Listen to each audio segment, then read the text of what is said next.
دیکھو جادو کا اصول کیا ہوتا ہے، جادوگر جو ہے وہ اثر مانگتا ہے اس گھر کا. ایک بندہ جاتا ہے ملعون لعنتی کافر، میں جادو کرنے والے کو بھی کافر کہتا ہوں، کروانے والے کو بھی. وہ اس کو کہتا ہے جی کہ آپ اس گھر کا کوئی کپڑا ملا دیں یا کوئی چیز لا دیں، چلو اور کوئی نہیں تو ان کی دلیسی مٹی لے آئیں. وہ کہتا ہے میرے لیے تو مشکل ہے. وہ پھر اس کے بعد وہ ریٹ بڑھاتا ہے، کہتا ہے پھر میں کروں گا، پھر میرے ساتھ تم نے یہ کرا. اب جو اس کا جن ہے وہ گوشت پر ہلا ہوا ہے یا بکرے پر ہلا ہوا ہے، حرام بکرے پر، قبر میں وہ رہتا ہے. اب وہ کہے گا کہ تم نے یہ کرنا ہے کہ چاند کی فلاں تاریخ کو وہاں جا کر بکرے کے سر پہ ڈنڈا مار کے اس کو مار دینا ہے. اس کو مار کے پھر تم نے پیچھے نہیں مڑ کے دیکھنا، آ جانا میرے پاس. اب اس کو پتا چلا گیا اس کا. اب وہ اس کا یہ ایک طریقہ بتا رہا ہوں، ہزاروں طریقے ہیں ان کے پاس، ہزاروں. کیونکہ لوگ جو چلہ کرتے ہیں قبرستانوں میں کرتے ہیں، اور قبرستانوں میں اس لیے چلہ کرتے ہیں کہ وہاں پر شیاطین جن بھی ہوتے ہیں. اب وہاں کیوں کیسے زیادہ آگے جن؟ کیونکہ اللہ نے ہر انسان کے ساتھ ایک جن کو پیدا کیا، ایک ہمزاد کو. جب کوئی بندہ مرتا ہے تو اس کا ہمزاد جو ہے اس کے ساتھ نہیں مرتا،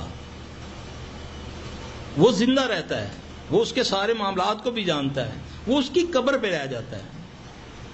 نیک آدمی کا جو شیطان جن ہوگا وہ کمزور ہوتا ہے، وہ جادوگر کے کسی کام کا نہیں ہوتا. بد آدمی کا جو جن ہوگا، شیطان ہوگا، وہ اس کو قوت دیتا ہے.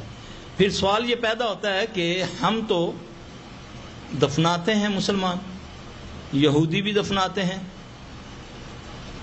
اور عیسائی بھی دفناتے ہیں، اب ہندو کے ہمزاد کدھر گئے؟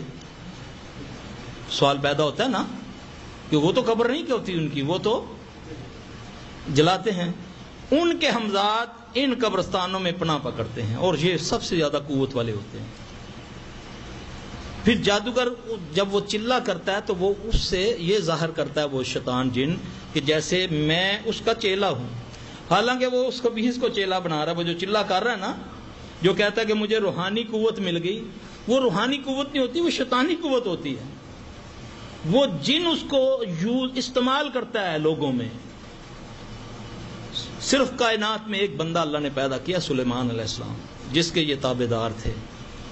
باقی تو نبی علیہ السلام نے بھی پکڑ کے چھوڑ دیا کہ اگر مجھے میرے بھائی سلیمان علیہ السلام کی دعا کا خیال نہ آتا تو میں اس کو مسجد کے ستون سے باندھ کر صبح بچے بلا کے اس کا مذاق اڑاتا. یہ سنی ہوئی ہے نا آپ نے حدیث.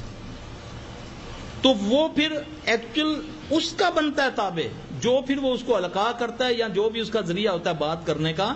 وہ کہتا ہے کہ یہ مریض ہے، اس کو یہ کہو کہ اتنا گوشت وہاں پھینکا کرے، یعنی کہ وہ صدقے کا نام دیتے ہیں، سارا شرک کرواتے ہیں غیر اللہ کے نام پر. اس کو بولو فلاں مزار پہ جا کر ایک دیکھ دے، سرکار کے نام پر دیکھ دے. میں آپ کو بتاؤں، مشاہدے میں تجربے میں بات آئی، ایک غیر اللہ کے نام لیے ہوا چاول بھی اگر کھا لیا جائے نا، وہ بھی وبال بن جاتا ہے، اللہ کی قسم. بعض لوگ کیا کرتے ہیں، بعض لوگ ہمسائے گیری میں نہیں جی ہمسائے گئے ان پہ جیا انہوں نے 11ویں تک کی ہو گیا، کھانا ہی ہے نا، یہ تو نہیں نہ رہا. آپ اس کو ڈسکریج کریں، اس کو بتائیں کہ بھائی ہم اللہ کے فضل سے اللہ رسول کو ماننے والے لوگ ہیں، ہم غیر اللہ کے نام کی چیز نہیں چیلا نہ پا دیں گے، اتنے کبھی نہ پا دیں گے. تم نے کیا اس کو تبلیغ دی؟ ڈرتے ہو اس سے؟ اللہ نے کہا ہے کہ ہمسائے کے یہ حقوق ہیں کہ اس کے ساتھ تم کافر ہو جاؤ. اس کو ایسے طریقے سے بتاؤ بھائی نہیں ہم یہ چیزیں نہیں کھاتے، یہ تم نے تو 11ویں پکائی ہے، یہ تو محرم کی 10ویں کے یہ ہیں.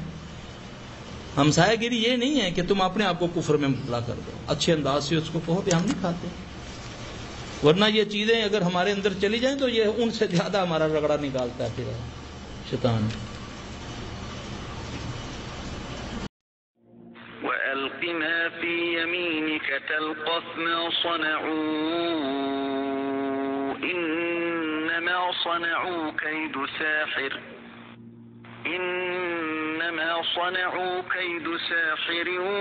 وَلَا يُفْلِحُ السَّاحِرُ حَيْثُ أَتَى.